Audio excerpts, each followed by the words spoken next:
Hello and welcome everyone. I'm Type V3 and it's time to set your GP base once again. This is the 1 to 144th scale high grade build Burning Gundam, the lead mobile suit from the 2014 anime series Gundam Build Fighters Try.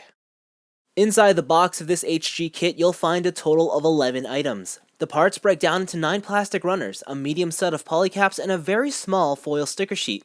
Interestingly, almost half of the runners are made entirely of clear pieces, and for the most part they have nothing to do with the construction of the Gundam. So naturally, with very little plastic, you can expect a speedy build time. Nevertheless, this HG still manages to throw in some unique construction elements, specifically surrounding the torso. The only drawback is the poor placement of the gates. Exercise extra caution when sanding. Overall, the build Burning offers a unique and quick build.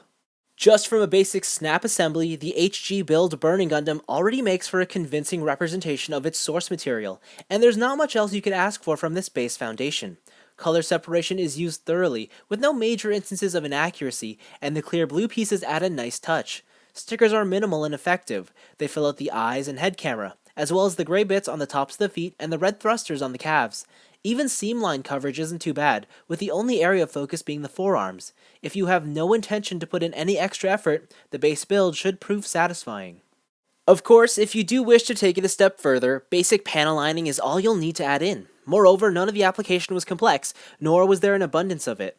The reality is, the kit benefits greatly from the build Burning simple design and offers anime-accurate aesthetics. On the other hand, this does lead to my one issue with this HG. The proportions. To make up for the basic mobile suit design, the animation model was given wild, super robot-esque proportions that added a bit more flair and personality to the build Burning as a whole. This high-grade opts for a more classic real robot look, and the result is admittedly bland. Mind you, this is personal preference, and as far as presentation is concerned, there's absolutely nothing wrong with this 5-inch tall model kit.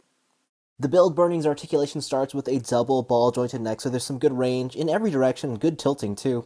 The torso actually has a ball joint right at the top, one at the waist, so there's good side to side, and this white section is actually a huge sphere, so there's a good amount of ab crunch and side to side, and the best part is because it's round, it looks very natural whenever he uses it.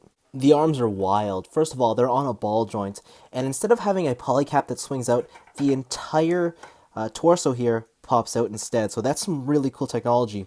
And beyond that, I'm just going to pull this off and show you that the socket in there actually moves on its own, so that's like a double ball joint going on in there. Unfortunately, the shoulder pad isn't independent. It is connected right to that ball joint, so it won't move independent of the arm. However, there is a separate hinge for the arm to go outwards.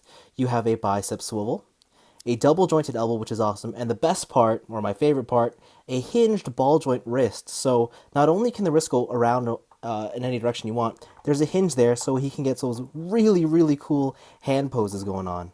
Hip skirts are standard, as the front is on a ball joint and the sides are on a ball joint with a hinge, so you can move them out of the way should you choose. The back is of course just a static piece of plastic. The universal hip joints have plenty of range in both directions and there is no issue. There is a thigh swivel, and of course the hips are connected with a single bar so they can wiggle side to side. There is a double jointed knee with plenty of range, and then of course the tops of the ankles are on a hinge that goes back and forth, independent ankle armor, and the foot is connected on a hinged ball joint with some deep ankle tilts. The only thing that's missing is a proper toe joint. The build Burning is easily the most articulated high-grade Gundam I've experienced to date. Not only are there a large number of movable joints, nothing's impeded, there's no finickiness, and it's all just a joyful posing experience. With the build Burning Gundam's focus being on martial arts, it's probably no surprise that all its accessories are hands. There's fists, open palms, karate chop hands, and gripping hands too. That last pair is peculiar since there's nothing included here for the Gundam to hold.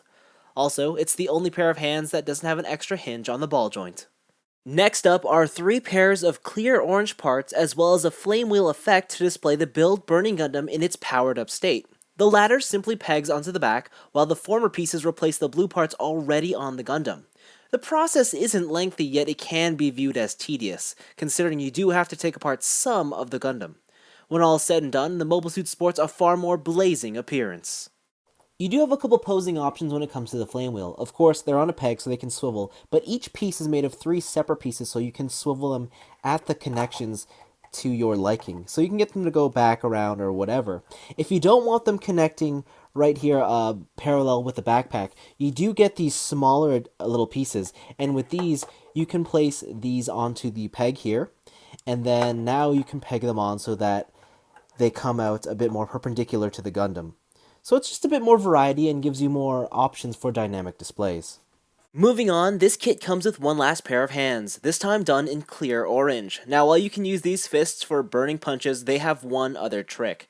Included are 2 volcanic effect parts which can then slide over each clear fist. Additionally, there's 12 flame parts in 3 different sizes. You can place any 4 flames onto each effect piece for extra drama. Finally, one large volcanic effect part is included for the Gundam's foot. It has the same 4-slot flame placement, and when all is said and done, the mobile suit can be displayed performing the iconic Inazuma kick.